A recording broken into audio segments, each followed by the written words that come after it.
say he has seen it all because he's really not that old.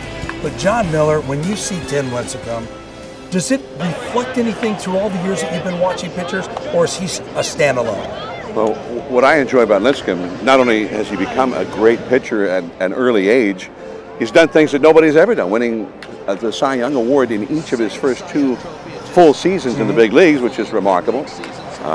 But he also is fun to watch. He's got that delivery that's got a lot to it. He's got charisma on the mound. I grew up in San Francisco, and in the 60s when I sort of became aware of Major League Baseball, the Giants had Juan Marichal, and he was fun to watch. I was there. I was there. And he had the great leg kick. He was sort of the Baryshnikov of the mound. And Warren Spahn had some style on the mound with the big leg kick. And Lincecum sort of coils up, and then he comes uncoiled, and he looks like he's about 5'3" and 120 pounds out there, and yet, boom, the ball gets in on you. But he's also become a full pitcher at a much earlier age than you might ever have expected. Maybe much earlier than anybody's ever done, who could throw 97 miles an hour. So it's been really fun to watch him. And for the Giants, they have the total confidence that when he's on the mound, that he's going to win that ball game for him. How does he get it across that plate at that kind of speed? I remember a couple years ago at the batting cage in Houston talking with Roy Oswalt. A lot of people compared Lincecum to Oswalt as a small guy who could throw real hard. Although when you stand next to Lincecum and then you go stand next to Oswalt, Oswalt looks like a big guy by comparison. He does. And Oswalt himself said, I don't really see that comparison. But he did say that he had studied video of Lincecum because he was intrigued. Really? Where did that power come from? Where did 97 miles an hour come from? And he wondered if maybe there was something that he could learn from watching Lincecum that he might be able to incorporate himself. I said, so, what did you come up with? He says, I can't do it. Because I tried and I cannot do what he can do. I'm just not physically able to do it. So, and Lincecum's nickname when he was a kid, they called him the Freak. And he was concerned about that as a 14-year-old, and the famous story where he said to his dad, "Do you think I'm a freak, Dad?" And he says his dad explained to him that he thought it was really a term of endearment. They were paying him a compliment simply because he could do things that mere mortals were not able to do. So maybe freak is not the right word for it, but he's a great athlete, but he also has this tremendous desire to excel and to win.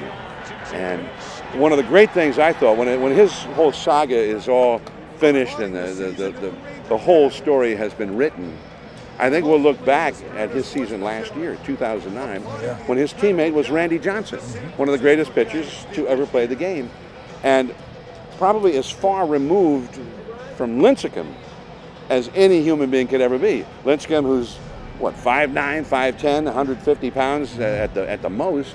Randy Johnson, who was 6'10", and but the same kind of pitchers, but also that same kind of desire. And Randy Johnson imparted some of that knowledge to him, including that he was never satisfied. He won a Cy Young Award, and that was irrelevant the next year.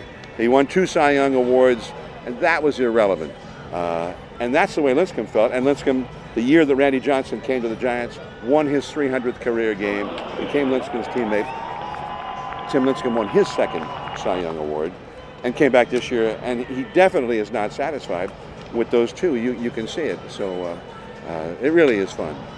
I told you he's seen it all, but you know he's my age when we go back to my childhood days, a Juan Marichal. And by the way, I'd emulate that kick, but oh man, I can always feel the hamstring coming out from both ends right now. Man, how about that kick though?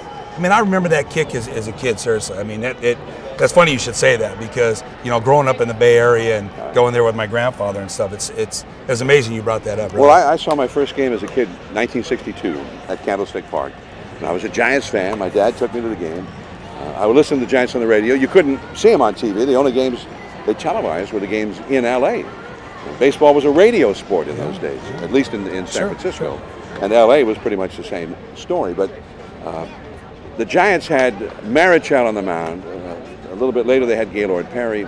They had Mays. They had McCovey, Cepeda, Felipe Alou. It was a great ball club. I was spoiled as a kid. Yeah. I mean, I thought that's the way baseball was, right? But in that era, those guys were playing against Henry Aaron and Eddie Matthews and Warren Spahn. Sure. Then they played Cincinnati. There was Frank Robinson and Veda Pinson. There was so many great players. Roberto Clemente would come in with the Pittsburgh Pirates, Willie Stargell, and so many teams had great players. And I think it was a special era, especially in the National League and in Major League Baseball in general. Oakland came into the league. For us, well, all of a sudden in '68 we had the American League. Right. And the Yankees came in, and I said, I got to go see the Yankees. They weren't really the Yankees any longer. Right. And but they still had Mickey Mantle. Right. He was old. He was hurting. He's still Mickey Mantle. He was a shell of his former self, and it was going to be his final year. But I saw him hit a home run at the Coliseum, and that was a thrill for a guy who grew up with Willie Mays as his idol, to see Mickey Mantle at least that one time before he retired. So it was a great era, and I contended that for many years that we'll look back in 20 years and talk about the 80s and 90s. Maybe not the 90s now, because that's the steroid era, and that will. It's almost like it's almost a forgotten. Yeah, I think decade there. Everything that happened in that now has sort of that taint to it. Sure. But by the same token, we had Ken Griffey Jr., one of the great players that I've ever seen, and so many great players, and some great players today. And the Yankees, you look at their lineup right now, and I mean that's a lineup that could compete with any team at any time. Doesn't have that magnitude. Hey man, I can't thank you enough.